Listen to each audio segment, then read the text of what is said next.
കാര്യമായിട്ടൊന്നുമില്ല മാത്രമല്ല കേരളത്തെ പരിപൂർണമായി അവഗണിക്കുന്ന ഒരു ബജറ്റാണ് നിർമ്മലാ സീതാരാമൻ അവതരിപ്പിച്ചിരിക്കുന്നത്.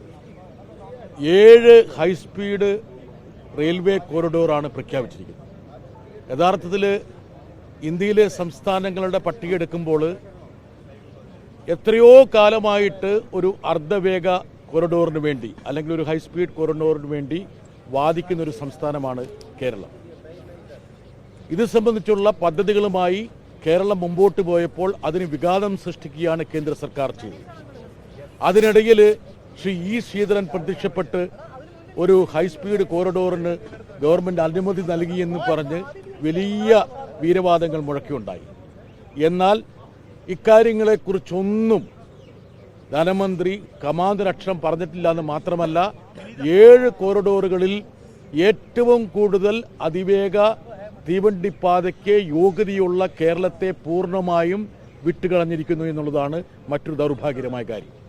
ഈ ബജറ്റിനോടൊപ്പം അവതരിപ്പിച്ചിരിക്കുന്ന ഫിനാൻസ് കമ്മീഷന്റെ 16ാം ഫിനാൻസ് കമ്മീഷന്റെ റിപ്പോർട്ടും വളരെയധികം നിരാശാജനകമാണ്. എന്താ കാരണം എന്ന് വെച്ചാൽ എല്ലാ സംസ്ഥാനങ്ങളും BJP ഭരിക്കുന്ന സംസ്ഥാനങ്ങൾ പോലും ആവശ്യപ്പെട്ടു ഈ പറയുന്ന സംസ്ഥാനങ്ങൾക്ക് നൽകുന്ന വിഹിതത്തിൻ്റെ ശതമാനം 41-ൽ നിന്ന് 50% ആക്കണം.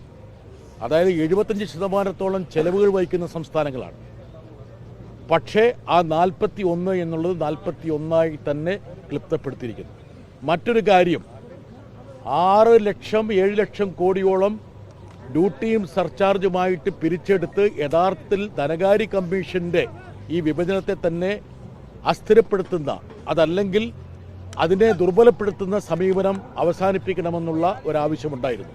ഇത് വിതരണം ചെയ്യുന്ന വിഭവത്തിലേക്ക് മെർജ് ചെയ്യണമെന്നുള്ള ആ ആവശ്യവും നിരാകരിക്കപ്പെട്ടിരിക്കുകയാണ്.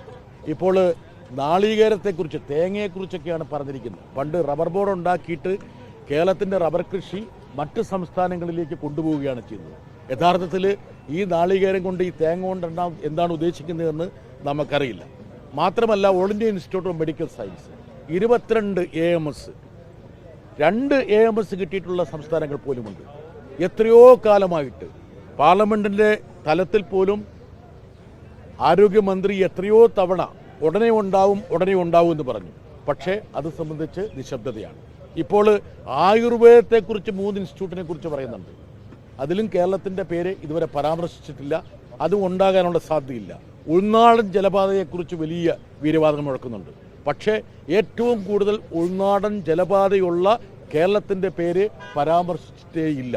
അത് ഒറീസയിലേക്ക് കൊണ്ടുപോയിരിക്കുന്നു.